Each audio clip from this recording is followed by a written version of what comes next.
Oh, does that bring back some memories? Johnny Horton on my 102.3 FM. Norman Horton is in here. I wonder if I done that on purpose. Did I do that on purpose? I don't know if you did or not. Oh, so I was going to see if y'all might be cousins or something. Well, you never can tell. I Yeah. look way back in that family tree. Uh-huh. I don't think my family tree goes straight. It does fork every once in a while. Oh, can you sing? No. Okay, then it's not in the bloodline then, huh? You don't think so? So, but I'll tell you one thing. Uh-huh. I think I like you already because I was listening to you on the way in, Uh-huh. and you were talking about Bambi. And we Easter Sunday, we were going to church, my wife and I, and we actually met Bambi the Easter deer. Uh-huh. You know, it's expensive meat, $500 deductible. But since you like the jerky, I'll take the back straps, some biscuits and gravy, make your tongue beat your brains out. Well, in a period of 1 year, I hit 3 deer. 3. Totaled my vehicle one time. I hope you kept the meat. I didn't want nothing right then.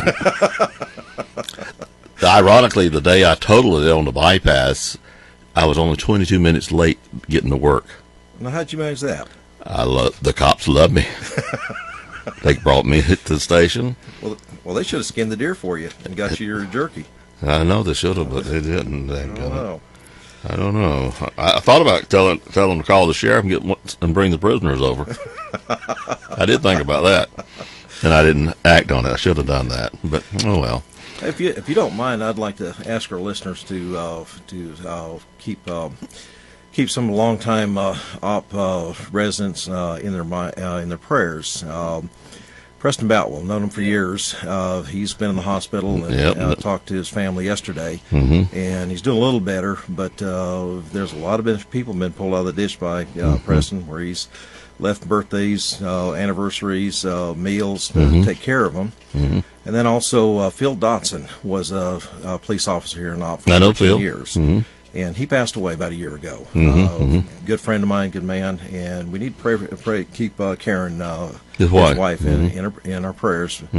It's still real raw with her. Oh yeah. So Phil and I were good friends when he was working here. He's a good man. He come down and worked the dog a lot here. Oh yeah, he was. He loved his shepherds. That's for sure. Hated alligators, officers, and something else, Marines. But other than that, he was a good guy. And so that German, yes, dogs, nothing like a German Shepherd, and speak German with them. Oh, absolutely, that was amazing to me. He taught me a lot, with our shepherds and whatnot, and it's 40 years experience with shepherds. And the thing that really impressed me about Phil is he wasn't a cuff and stuff you type guy. Oh no, he would give people a chance. Oh yeah, and that's the thing I think that gets missed in politics is that all of a sudden becomes a citizen or a voter. What about a person? What about Preston Boutwell? What about Mr. Richardson over at the cabinet shop? What about people?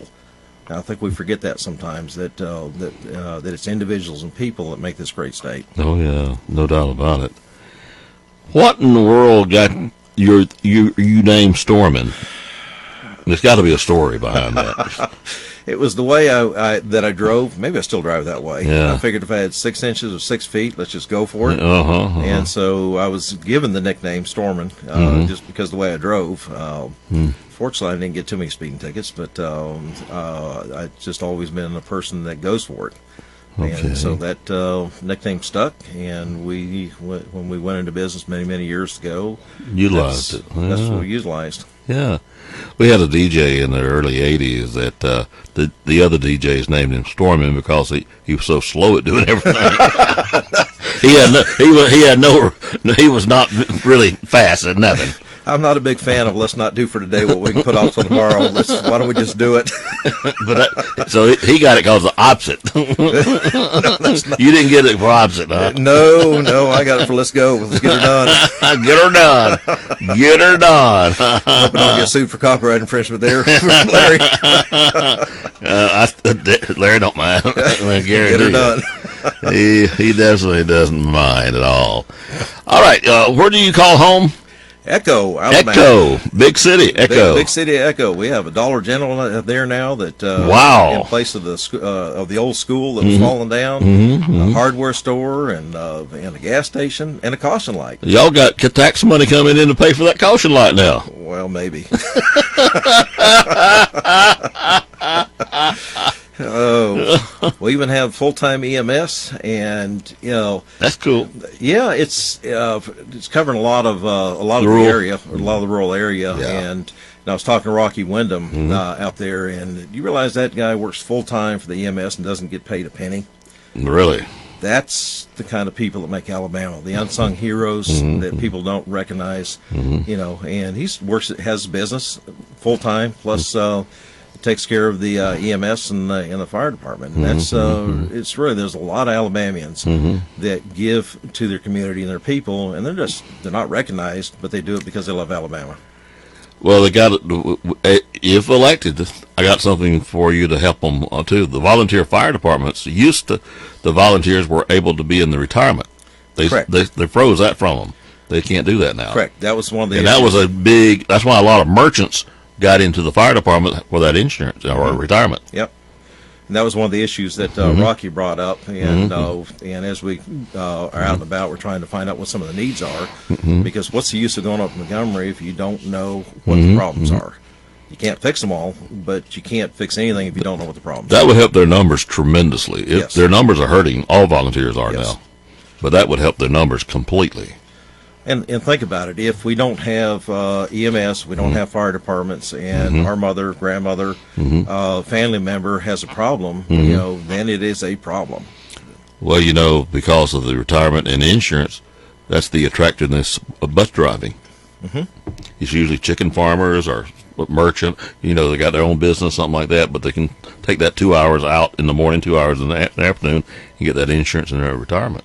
And it's my understanding, too, that they've actually changed the retirement for the school system as well, which is a problem, I think, with the teachers. And at the end of the day, it's not the school building that teaches the students, it's the teachers. It's people. We got too many getting out at 20 years, too. Yes. We need them to stay there. Correct. Got to get them incentive to stay. Correct. And money usually does that. Sometimes. Sometimes people do. Or just better conditions, too. Yes. Better supplies for their kids and electronics for their kids and that kind of stuff will help them stay too. So, and some schools are doing a good job at that issue, but some are not. That's where the state's got to get involved. Yeah, you've got some schools like G.W. Long at Skipperville has a great reputation for turning out some kids with a good neck on their shoulders. And one of the issues, too, that I see is that for many, many, many years, we've been pushing kids to go into college. And not everybody needs to go to college. They were advertising, one local automotive establishment in Dothan was advertising over $100,000 a year for turning wrenches. And if somebody has a desire to work with their hands, why not point them in the direction that will help them fulfill what they want to do? Life's too short not to be doing something you enjoy doing. Well, with the cars like they are now in trucks, it's really technology. Correct. So a lot of times you have somebody that does turn the wrenches, but you also have a tech there that does not turn wrenches. Yes. He just analyzes with the computer. Well, I graduated from Alabama Aviation Technical College and have my MP license, so I understand. And this area is very, very heavy in aviation, so I understand what's involved with a lot of the work out at Fort Rucker. Now, I did not go into that field, but I used what I learned there with systems and technology in the automotive trade, because at that point it was pretty much just old vehicles, but the computer systems were coming in, and you couldn't just change parts. You actually had to use your head and troubleshoot things. So having that school there was a blessing. Sure. And it's my understanding they're building a new career center there in Ozark to help kids get into welding, into aviation, into different technologies. Because how can we attract businesses into this state if we don't have a skilled workforce? And just going to college and learning programming, for example, or something else doesn't necessarily fill the needs we have on the line. You know, we got MacArthur campus here, part of LBW, and Brock Kelly is now the president and cousin of mine, and he's got he definitely believes in technicians and definitely believes in nurses because that's what we're doing. And but he's got this idea he wants their kids in grammar school, middle school, and high school used to go into our campus, to his campus. And he believes that once they're familiar with his campus, they're going to find things that they want to do or get into as a career because they see it so often as they're growing up. Great idea. It is, because one of the things that I enjoyed in school was visiting different places, looking at them. Of course, you know, back in the day, you could go into a control tower, can't anymore. But it gave me a fascination for aircraft, for aviation, and it was my son in school, for example, my oldest son. He was a space case. Literally. His head was everywhere else, and it wasn't because he had ADHD, it's because he was bored. And today he's IT director for Duke Schools. Cool. And is in charge of the whole campus there. Because that was his drive. It's what he wanted to do. And our goal was we had two goals for our kids. One, that they grow up to love God and that they work. And they needed to do what they wanted to do, not what I enjoyed doing. I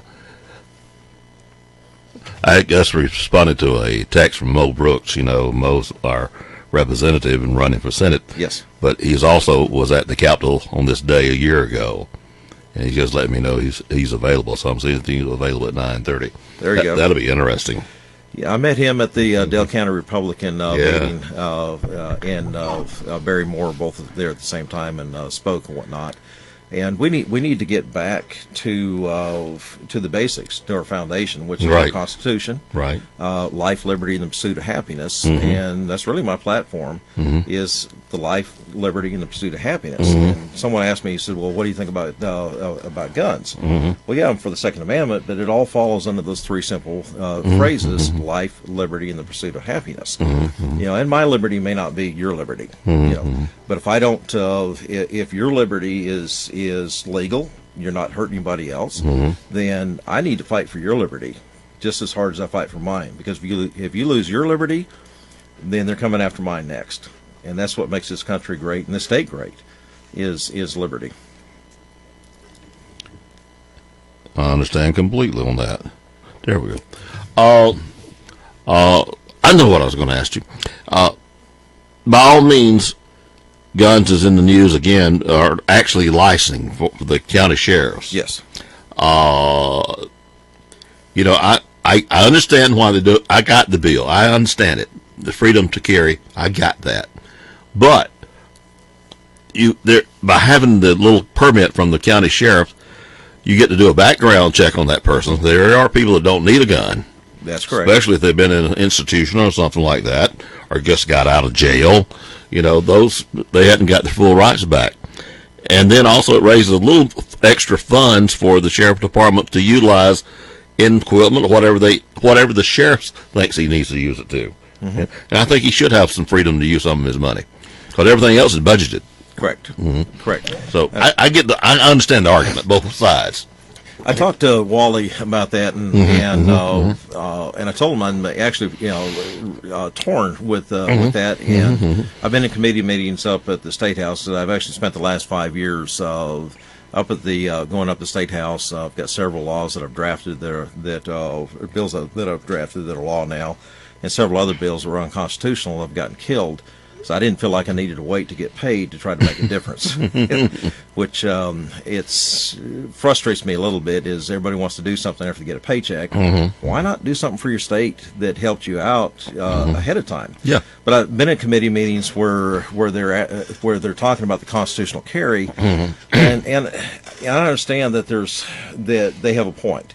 But on one hand, you can constitutionally carry as long as it's not concealed. So if you want a constitutional carry, open carry is legal in Alabama. Yeah.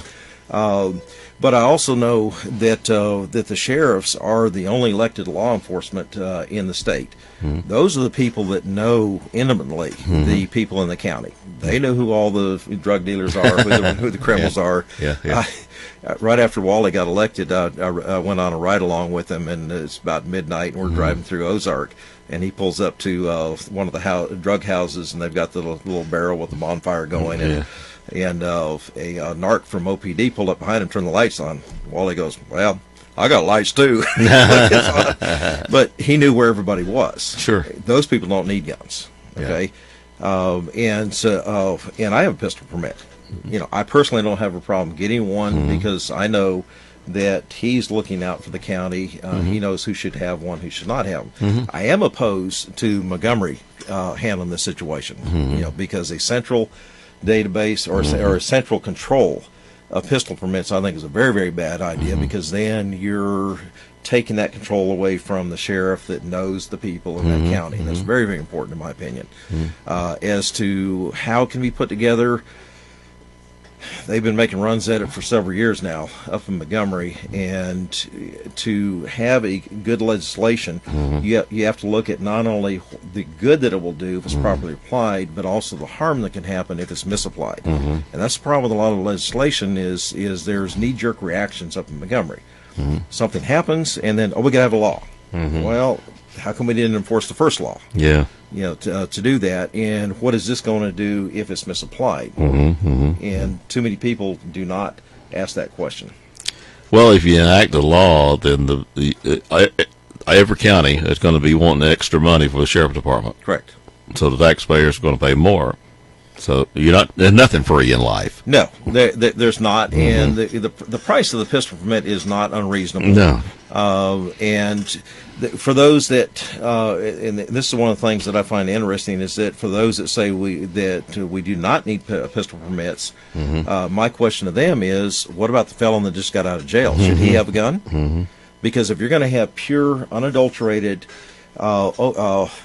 constitutional carry, as it's being called, then everybody, including the felons, should have a gun. Because there's nothing in the Constitution that says a felon should not have a gun. That's right. Well, I got a friend that tested the open carry law in Alabama with Walmart in Andalusia. Of course, they had him arrested and all that. Guess what? He won the lawsuit. He got free education. Correct. So, he knew what he was doing when he done it. And he won the lawsuit and got him a free education. Yeah, so there's different ways to push the envelope and to prove a point.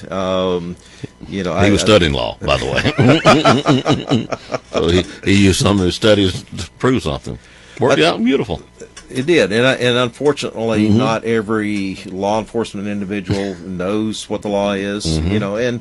And when you think about it, they have a tough job. And I am 300% behind law enforcement. Especially ones like Phil Dotson that actually cared enough for people to say, hey, if I catch you again, you're going to jail. But I'm going to give you a chance to turn your life around. I actually met a young deputy with Dale County Sheriff's Department that was going down the wrong path. Phil caught him and lit him up.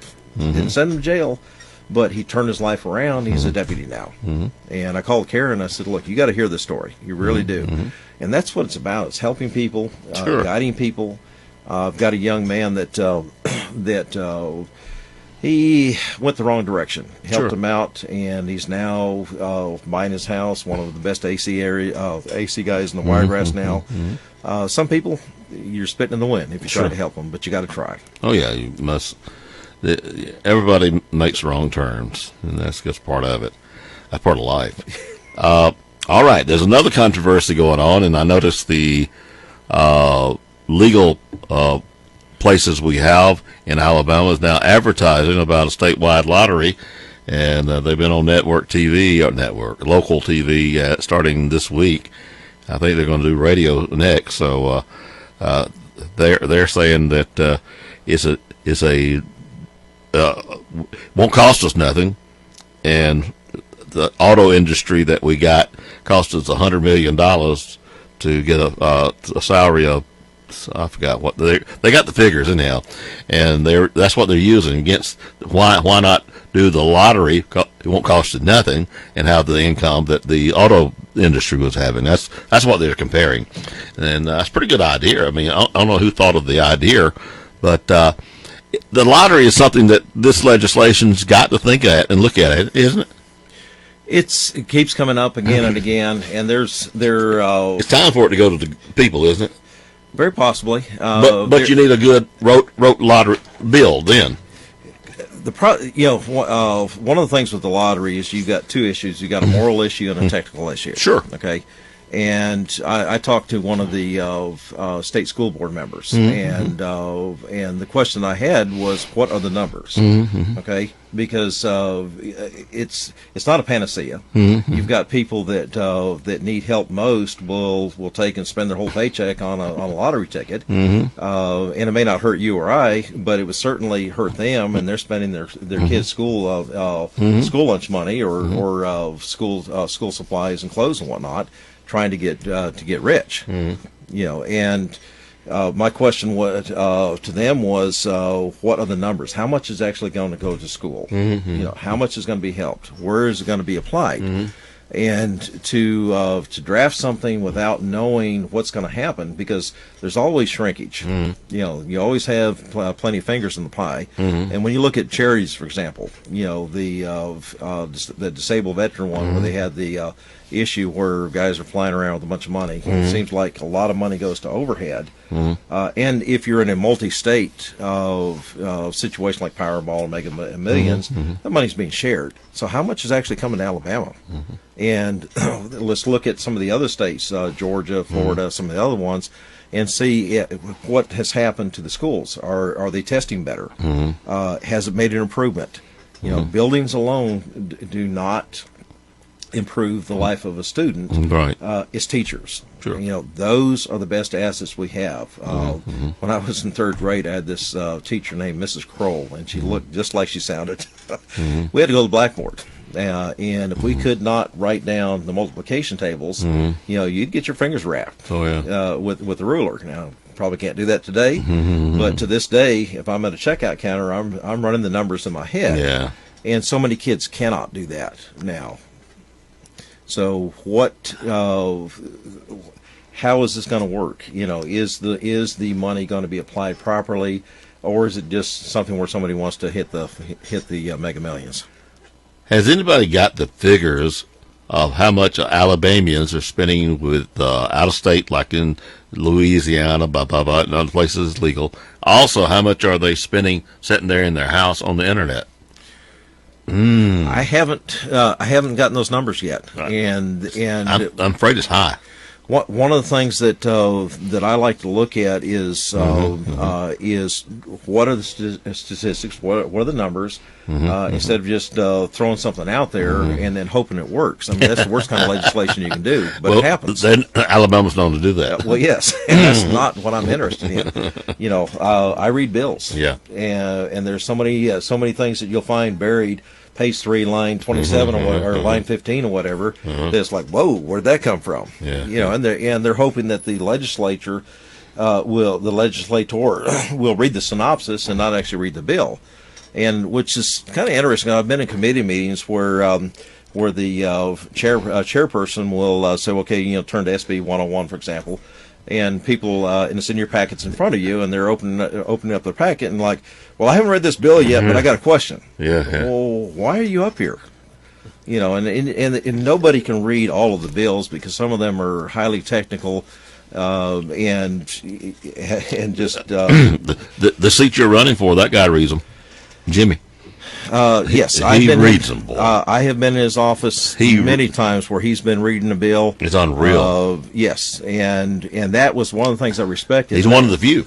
One of the few, yes. He reads the whole bill. And I told him that I said, almost every time I've been in here, you've been reading a bill. About right. And it's just, and he'll sit in there flipping through the pages, reading the bill, and he keeps up with what's going on, and that is needed. But I think if we spend all day long reading all the bills, and not finding the issues in there to do something about it, then then we're not applying our time properly. I mean, there's staff that can read stuff to bring to your attention. If it's a bill that that is coming before the committee you're in, I think it needs to be read. But if it's a bill that's giving landmarks, I mean, you're wasting your time doing that. And reading every single bill to me is like a restaurant saying I wash every single dish. I mean, you're supposed to read the bills that that are important. And you can do keyword searches. You can look for issues that will affect Alabamians. Some of the some of your local bills that are kind of housekeeping type bills. Your time is better off spent on a bill that will affect Alabamians, and then trying to get it amended, because there's no bill that or very rarely is there a bill that reaches the finish line that was exactly the same as when it was dropped. It just doesn't happen very often. Most of them are double talk. Yeah, I hate to say that, but that's a fact. A lot of it is. But I do believe they're going to work on some type of bill to care to the voters, and that bill will be looked at and scrutinized and all. Correct. And the way it's wrote has a lot to do with whether the people vote for it or not. Correct. I know Steve Klaus has spent a lot of time working on that. Yeah. And he is a legislator that I've got the greatest respect for.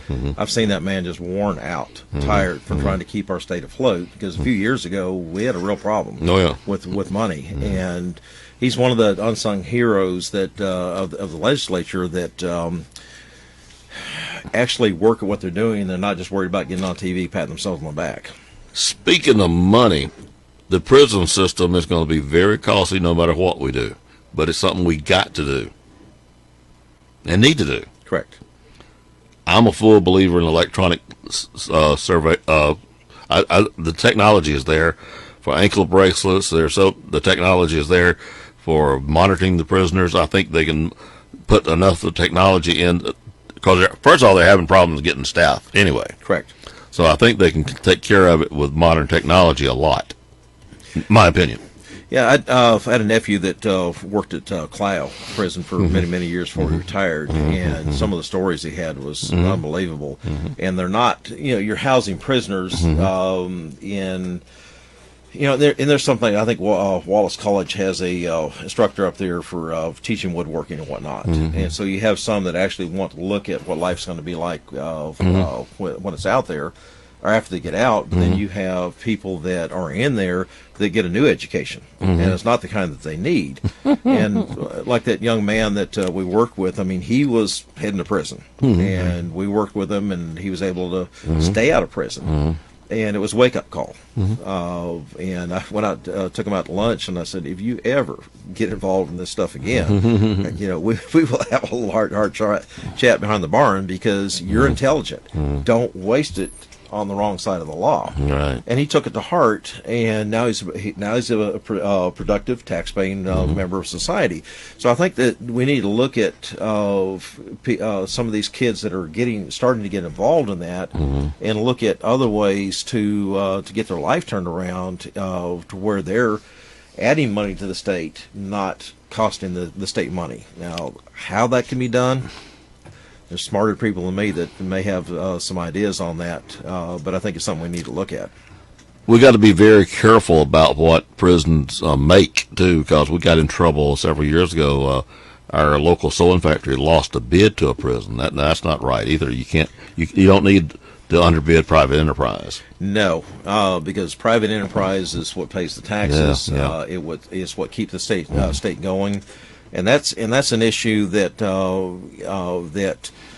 we need to keep track of, because we do need a low tax state to keep people coming here, retirees, businesses, and so on. But we also need to look at some things like the grocery tax. It's a very, very regressive tax, and you have people that are on a fixed income, and inflation, as you know from this present administration, is going crazy. It reminds me of Jimmy Carter's days when mortgage was 23% interest.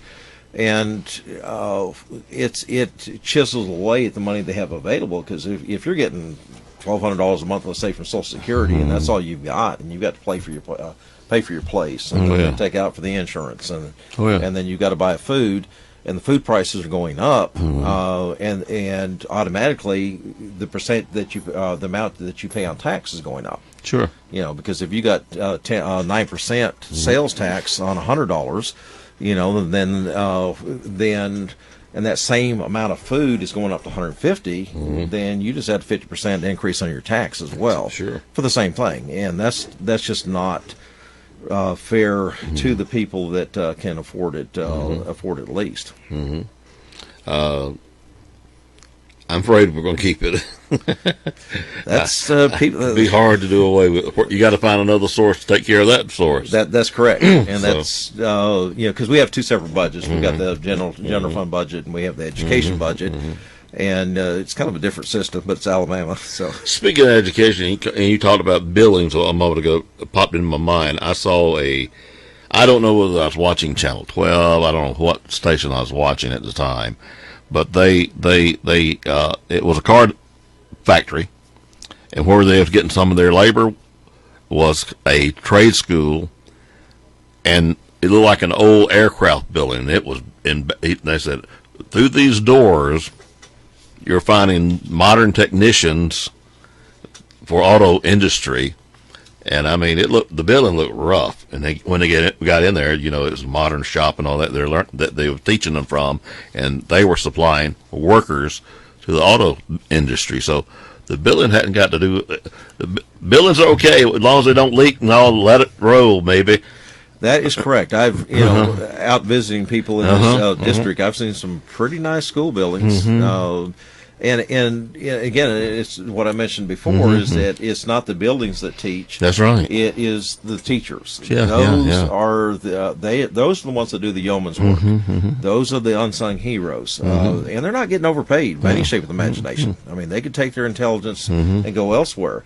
But one of the things, and I was talking to the principal at G.W. Long, and he said even with the change in the retirement system, he said, we have teachers here that want to be here and take care of the children. And we had a French foreign exchange student that went to G.W. and really, really impressed with, here's a bunch of country kids that took a Frenchie and treated him like a brother. Sure. His mother wouldn't let him play, wouldn't let him tackle on the football team, but since he was a soccer player, which is their football, he was a place kicker, and they did pretty good that year. But I was really impressed with the way that the kids took him under wing, invited him over his house, and that comes from the top. That comes from the principal. That comes from the teachers. The whole. The whole atmosphere of the school doesn't come from the building; it comes from people. Kids. And that's one of the things that with this race that I'm keeping in mind is people. It's not just a voter or a block of voters or a group of people. It's individual people. When I was in the record business for many, many years, and at its peak, I think we had 16 tow trucks and 25 employees.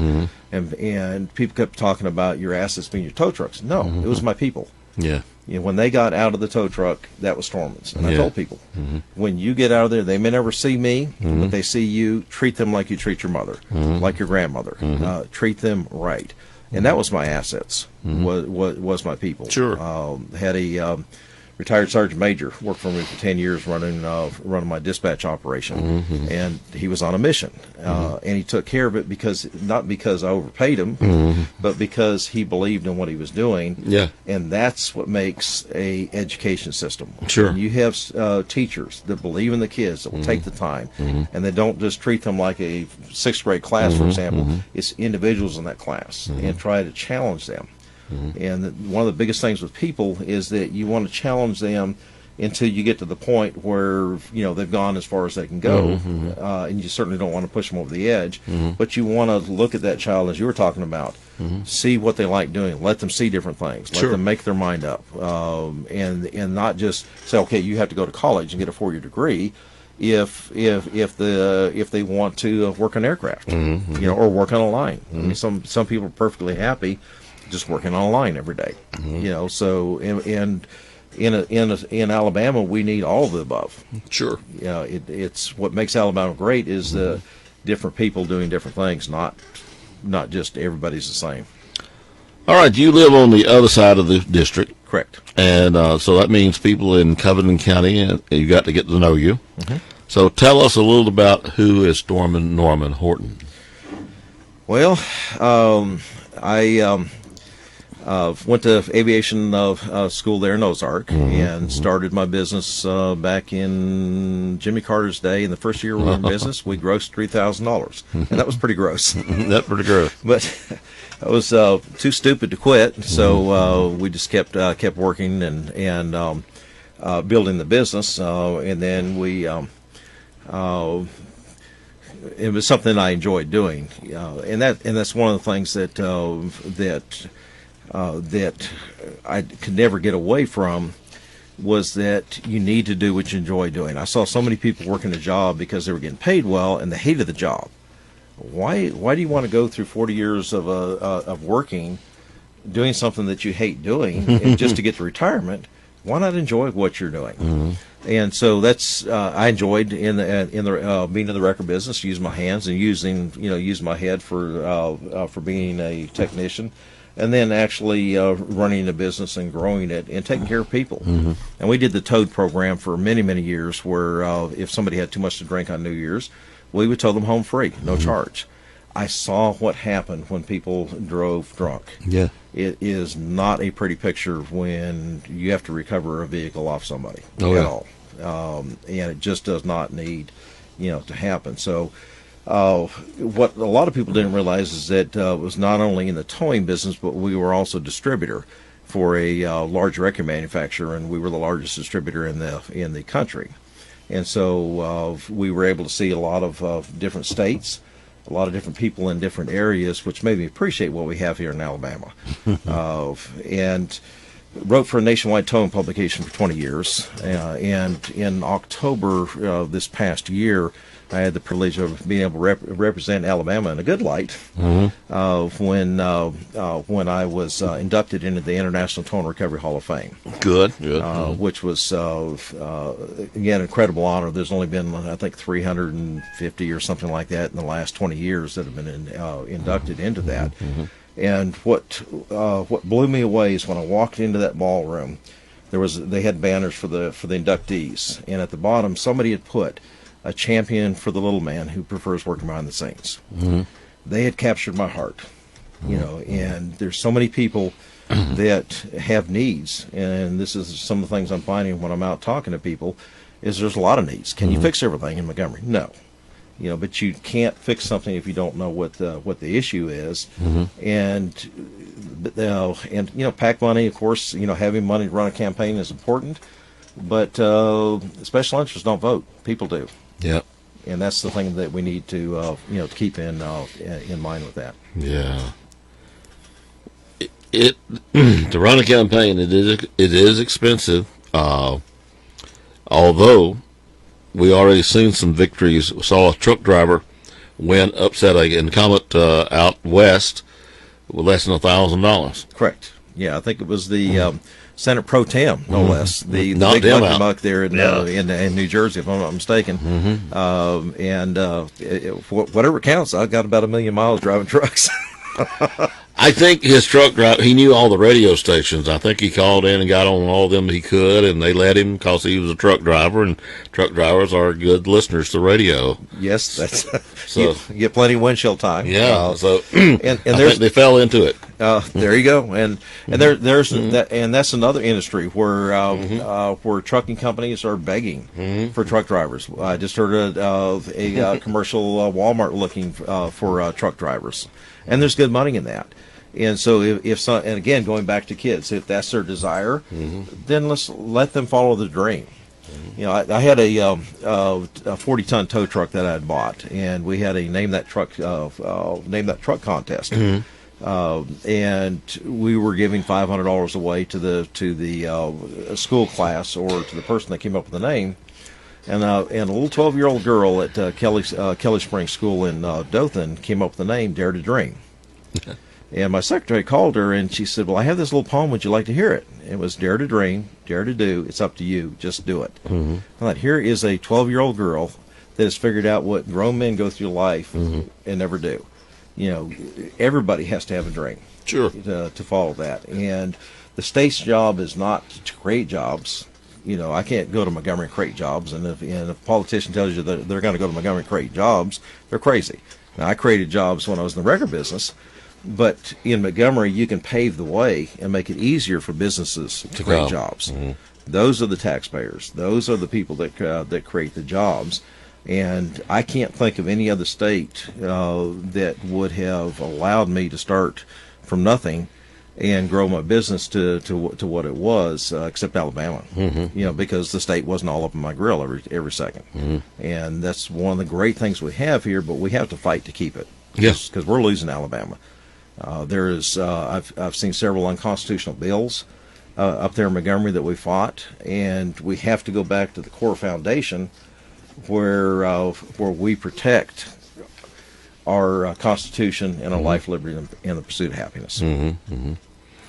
Well, we're getting be known as the auto industry state, but you know, if you put all your peas in one industry, it'll kill you too. That's correct. We need diversity. So that happened to Detroit. They've got a mess up there now. Correct. A lot of areas that's gone. Yes. So we need to be more diversified, and we got to be. But luckily, we're landing some things because of where we're located, and a lot of distribution centers. We're getting a lot of those. Correct.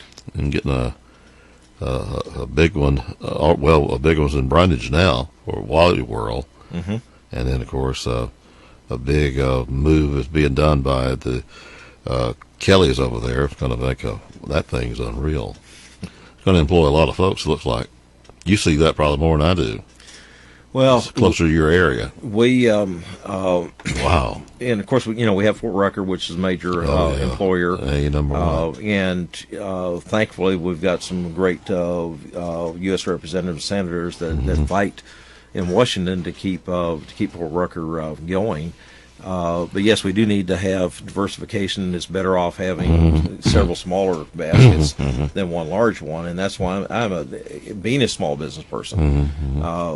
If the sum total of small businesses is much greater than all the large businesses. Oh yeah, together when you put them together. Because if you lose a small business, then it does.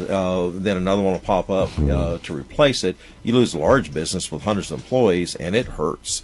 And my mother-in-law worked at Higgins up in Randolph County for many, many years. And of course, as textile went out, then that county and that town just went by the wayside. Yeah. And of course, they had the backwater come in, and people started coming in, and you had some tourism people, buildings and whatnot. But we do have to make sure that we don't put our eggs all in one basket. Right. It's very, very, very important, because the more diverse we are, then the more stable we're going to be when things go wrong in the economy, because everything goes in waves. Sure. You'll have great economy, then it goes bad, and then it goes back up again. It's never a straight line. And you have to prepare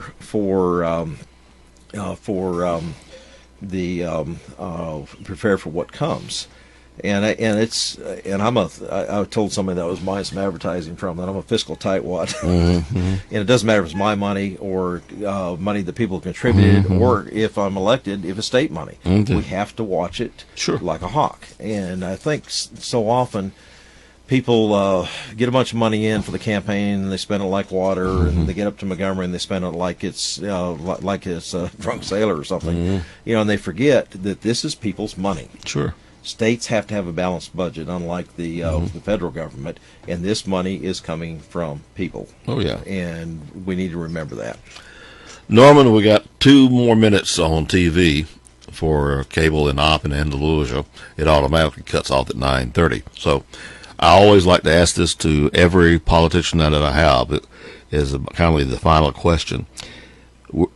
You're downtown shaking hands. I'm downtown, and you shake my hand. You've only got about 30 seconds right there to sell me on voting for you. How are you going to address me? I'm going to ask you what you want from Montgomery, and I'm going to tell you on my card is my phone number because I'm running for you, not from you. Simple and easy, huh? Yes. Yeah. Then if they got a question, you'll answer it. I'm sorry? Then if they have a question, Then I'll answer. Yeah. Sure. I mean, because and I have one promise that I'm making. I won't be bought. I won't be bullied. I'm going to fight hypocrisy, and I will fight for your life, liberty, and the pursuit of happiness. And that's my platform. They want to know more about you, they'll go to your website? www.storminnormanhorton.com. I have a Facebook page also. That you can visit if you didn't mind sharing, liking. Anybody that wants to throw something in the tip jar, we'd appreciate it because I don't think we're going to be getting a lot of PAC money because it's kind of a free spirit. And I'm fighting for the people, not for this for the special interest. We do have a blackout coming up on the 11th, I believe it is. State law says that you cannot accept any donations during the legislative session, so I think they're blacking it out for 13 days or something like that. So, yeah. We definitely want to follow what the law says. Got to. Yes, that's very, very important. So, and I do appreciate you having me on, Robert. Well, we appreciate having you, and I hope you got a long time to steal the campaign and getting on. They are letting you start to register, I think, with the Republican Party now. Yes, I did that. Did that on the 4th, and qualified. So we're there. Got right on it and spent the whole day working on paperwork, making sure everything was right and correct and whatnot. Very few politicians do it, but my phone number is on the on your card. On the card, it's on the website, it's on my Facebook page. Send me a text with what you want. One of the issues that I had going to Montgomery as a private citizen was trying to be able to get a hold of a lot of these people because how can you ask for something or try to get something fixed if you can't reach them? That's right. So I will be reachable. Congressman Moore told me, so you may regret that. But I think that's, if you're asking to be sent to Montgomery, then that's what you sign up for. You're not signing up to hide from people. And it's something that I feel very, very strongly about, that I want to be able to be in communication. Town halls were a great thing 10, 15 years ago, but with COVID and with modern technology, I think a lot of people to get out to a town hall is difficult. And then when you're sitting in a town hall, it's embarrassing to ask a question. And you're hoping that somebody else will ask that question because you really don't want to stand up and look like a fool. So I think people would just rather be able to text and have instant communication with their elected official, or someone that's running. And as you know, I do return calls. Yeah, that's what it's all about. Enjoyed having you, and of course, as we always on my 102.3 FM, we equal opportunity.